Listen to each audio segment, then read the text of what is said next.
Op is falsely accused by a female coworker for sexual harassment and loses his job.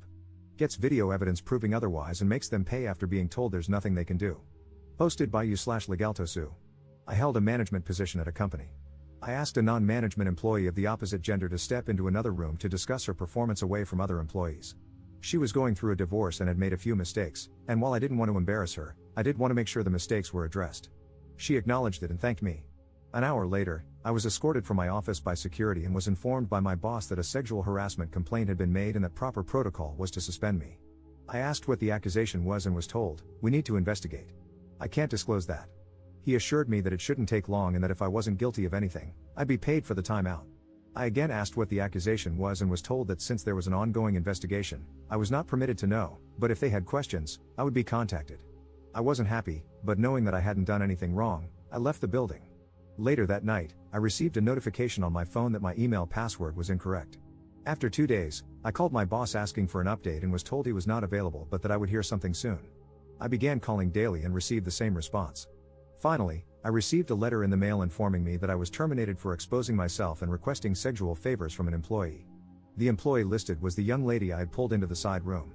I immediately called my boss and was told, he is unavailable and said to say the matter is closed. My buddy, the IT guy, messaged me on Facebook asking what happened, as he'd been told to deactivate my accounts.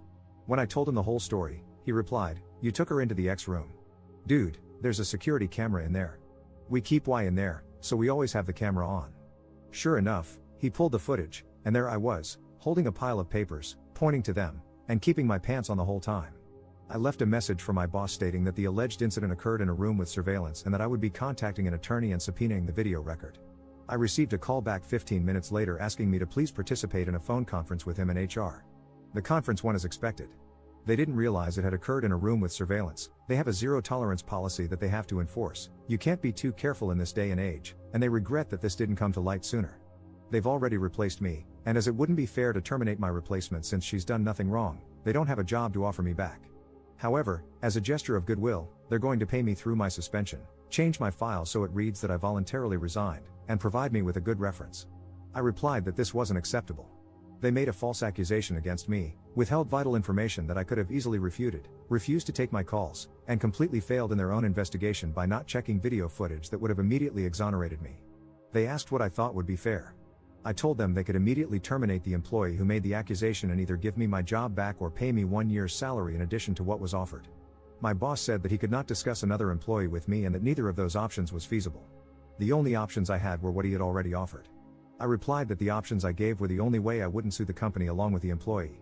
My boss replied that I signed an agreement when I was first hired stating that I would take all disputes through arbitration and that I waived my right to sue the company.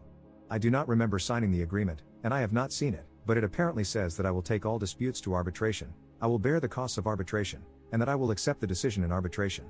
He stated that I will not fare any better in arbitration than what he's already offered and that I'll be out the money to cover the arbitration. I feel like I'm being bullied here and don't think he would have scheduled a phone conference with such immediacy if he didn't think the company was vulnerable to a lawsuit. I'm waiting on a call back from a few employment attorneys. Do I have a case? Am I wrong to feel that this is unacceptable? Relevant comments. Commenter. Get a lawyer and have them subpoena that video before it gets lost. Ops response. I have the whole conference on tape. My boss admitted that the tape proves the accusation was unfounded and that, had they seen it earlier, they could have offered me my job back. Commenter 2. Yes, you can sue. You can sue the company or the woman who made the false allegations. Ops response. She's been ranting about fighting her husband for the house during the divorce. I wonder how pissed she's going to be when she has to fight me for it. I had sympathy for her because I knew she was going through a tough time, but after this? I fully intend to take her to court. I'm going to go after her for every dime she has. Update 3 weeks later. Quite a bit has happened in the last few weeks. A friend of mine at another company, after hearing what happened, told me his company had an opening. I applied, interviewed, and at the end, the manager asked me what I like to be called. 2 days later, I got a call saying they'd gone with another candidate. My friend admitted to me that he'd gotten some flack for recommending me. Apparently, HR had worked with one of the employees at my former company and called the employee to ask what the deal was with me. To which the employee responded, he got fired for sexually assaulting a subordinate. I think he's actually being charged criminally. I'm literally crying as I type this. It's a nightmare that won't end. Long story short, I lost my crap, called up my old company, but my boss wouldn't get on the phone with me. I had an attorney draft a letter of demand and send it off. We scheduled another phone conference. They once again regret that an employee provided a reference outside of the prescribed channels. The employee was coached on the proper way to handle such requests. My attorney informed them that, in addition to wrongful termination, we would be adding defamation to our complaint against them. They insist that they have not broken any laws and cannot control the actions of an individual employee who went against company policy. So we're at an impasse. Either I move ahead against them, or I walk away. At this point, I'm ready to drag this through court. I tried to take the high road and go elsewhere, but they're regretting a lot of what they've done to me without taking any action to correct it. Oh, I almost forgot. A few days after my last post, they sent me a packet of papers, standard non-disclosure notifications, COBRA, and a blank copy of the arbitration agreement for me to sign. Why a blank one, you ask? Well, it seems somebody screwed up. They weren't making people sign when I was hired, and HR never bothered to have me sign the agreement while I worked there.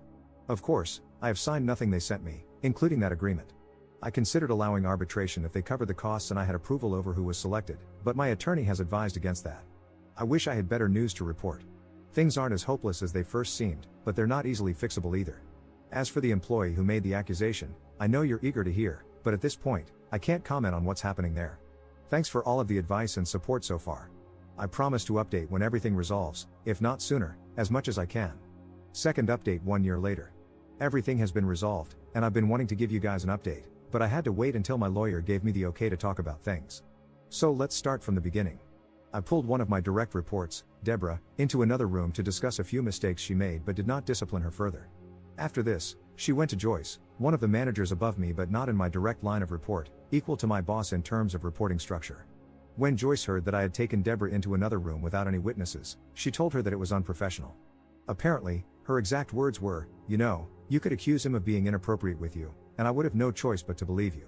This was repeated several times, with a strong emphasis on no choice. Joyce then asked Deborah if I had been inappropriate with her, saying, "It will only happen again if you don't speak up now. If you do now, we can take action." Taking the not at all subtle hint from Joyce, Deborah accused me of exposing myself to her, and I was placed on leave pending an investigation. Joyce immediately sent out an email stating that nobody besides the secretary was to speak with me without an attorney present and told the IT guy, Paul, to deactivate my access. James, my boss, had a resume from Terry, an employee in Joyce's department, applying for my job before the close of business that day, and she was hired. Paul and I talked, and he provided me with video proving my innocence. The company continued to stonewall me and refused to talk to me. When they did, they attempted to push me into arbitration and to retroactively sign an arbitration agreement. I cut my losses, took another job, and was ready to move on.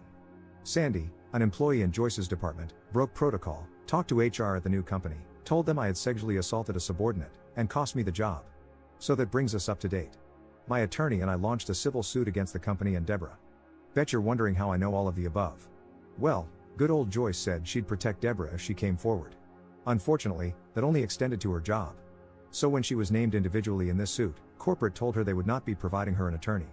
After realizing that she'd have to put her house up for collateral, she was all too willing to throw Joyce under the bus. Joyce went to Paul, the IT guy, who was one of her reports, and gave him a list of footage to be procedurally wiped as part of an archive clearout. He pointed out that the incident with me was on that list and part of an ongoing investigation. Joyce told him that it was no longer needed and to go ahead and wipe it. He refused, citing the fact that it would still be requested if the suit moved forward. She told him to pack his things as he was being terminated for insubordination. He called the company attorney and informed her of what had happened. The aftermath. Several things happened at once, so I'll try to keep them as chronological as I can. Deborah's attorney contacted mine, stating that, conditional on me dropping the suit, she would admit that she lied and explain what went on behind the scenes. Dana, the company attorney, got the call from my attorney with the details from Deborah shortly after she finished talking with Paul about his termination for refusing to destroy evidence. Deborah and Joyce were terminated for cause that day. Paul was told that his job was safe. My attorney received a call, and it was made clear that the company didn't want this to go any further and wanted to talk settlement. I won't go into all of the details, but what I can say, I was offered my job back with a very fair increase, I received back pay from the date of suspension, and a public apology was offered from the very top. Terry is now working in Joyce's old position. She's incredibly cool about things, and felt horrified when she found out what happened. James and I are good now, and he has personally apologized for not sticking up for me. This will likely be my final update. There is still some legal battle ongoing, but I can't go into that too much. Thank you for all your support and encouragement. You guys rock. Relevant comments. Commenter. So, the big question I have, what exactly is Joyce's beef with you that she took the first opportunity to take you out? Why did she go through all the easily verifiable channels to try and wreck your career? I mean, She tried to enlist not one, but two separate patsies in this. One of them knew about the whole situation and knew enough to immediately get legal involved, and another who would have to risk everything to try and prove a blatant lie. That just seems like poor planning for petty revenge to me. Why did she have a grudge? Ops response. My guess? Power. She's an ambitious person trying to get ahead in life. Terry and I were on equal levels management-wise. The only difference is that I have more direct reports, whereas she was basically an assistant manager to Joyce, handling the department by herself when Joyce was out. So, Joyce saw an opportunity to place a surrogate in another management position and gain a foothold in my area. Commenter 2. Did James remain fired too, or did he get his job back? Ops response. James was never fired. He did express his uneasiness to his superiors but was told that Joyce had handled the investigation properly and that he was not to speak with me without Dana present. I understand why he did what he did, and while things will never be the same between us, I can work with him without any animosity. Commenter 3. Please tell me that Sandy was fired for cause as well. Ops response. Sandy kept her job. I don't have any bitterness toward her, and I don't know that I would have done differently if a friend had called me, other than that I probably wouldn't have spread an unfounded rumor. Commenter 4. I imagine poor Dana getting 3 phone calls in a row. 1. An employee saying, so, it turns out I made up a sexual harassment claim that got that guy fired because my boss wanted to put her flunky in his job. LOL, whoops. 2. An employee saying, hey, so, someone who is being sued by a former employee just fired me because I wouldn't erase evidence. What do I do? 3. A call from ops lawyer saying, hey Dana, you got your checkbook handy? Poor Dana. Someone buy her a pint of whiskey. Ops response. I don't know this officially, but it's gotten back to me from a few people that after my attorney called, Dana walked into our CEO's office and said, you need to either settle or get outside counsel because there is not a chance in hell I'm walking into a courtroom to defend this effing nightmare. Additional info from Op regarding his future at this company. Believe me, I'm not planning on staying here. However, without giving too much away, this is a very tight-knit industry. People talk, and I was pretty much scorched earth. By clearing my name, being welcomed back, and putting in some time, I'm making sure I have all my ducks in a row before I get the hell out of here.